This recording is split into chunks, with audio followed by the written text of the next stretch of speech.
और कैसे बात करूं? मैं इस घर की कोई नौकरानी नहीं हूं कि इतना काम करूंगी। रजनी अपने कमरे में जाकर दरवाजा बंद कर लेती है। शाम को जब नीरव आता है तो उसकी माँ उसे पूरी घटना के बारे में बताती है। क्या रजनी ने आपसे इस तरह बात की माँ? हाँ, और पता नहीं उसे क्या हो गया है, शाम से बाहर भी नहीं आई है। मैंने तो कई बार आवाज दी, खाना भी नहीं खाया उसने। तू ही बात करके देख ले बेटा। नीरव अपने कमरे का दरवाजा खटखटाता है। रजनी, दरवाजा खोलो, मैं हूं।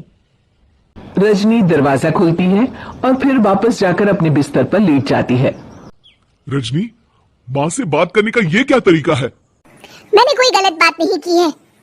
अरे तुम क्यों ऐसे बर्ताव कर रही हो सबके साथ? क्या तुम इस शादी से खुश नहीं हो? रजनी कुछ नहीं बोलती। अरे बताओ मुझे रजनी, क्या ये शादी तुम्हारी मर्जी के खिलाफ हुई है?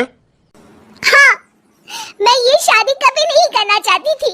तुमसे क्या, मैं किसी से भी शादी नहीं करना चाहती थी।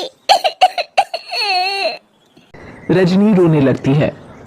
चुप हो जाओ रजनी, बताओ मुझे, तुम क्यों नहीं करना चाहती थी शादी? रजनी बेड के नीचे से अपनी पेंटिंग्स, कलर्स, ब्रश, पेपर्स निकालती है। इतने में उसकी सास भी कमरे में आ जाती है। ये देख रहे हो, ये थे मेरे सपने।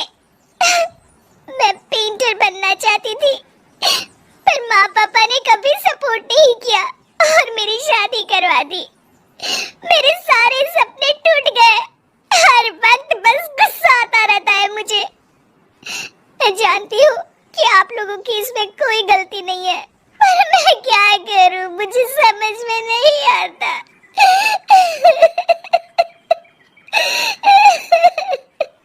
रजनी फूट फूट कर रोने लगती है।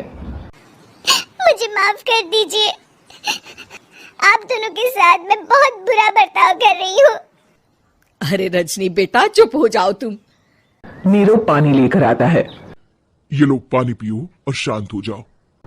रजनी पानी पीती है और उसकी सास पेंटिंग्स देख रही होती है। अरे नीरव, हमें तो पता ही नहीं था कि हमारी बहू कलाकार है। अरे कितनी अच्छी पेंटिंग्स बनाई है, देखो तो। ये वाली तो मैं अपने कमरे में ले जाऊंगी। आपको ये पेंटिंग्स अच्छी लगी? अच्छी नहीं, बहुत अच्छी लगी। और तुमने हमें बताया क्यों नहीं? तुम जब चाहे पेंटिंग कर सकती हो रजनी। हम तुम्हारे सपनों को पूरा करने में तुम्हारा पूरा साथ देंगे। हाँ बेटा, हम कला की कद्र करते हैं। हम कलाकार तो नहीं, पर मुझे गर्व है कि मेरी बहू एक कलाकार है। रजनी, नीरव और सास तीनों हंस पड़े।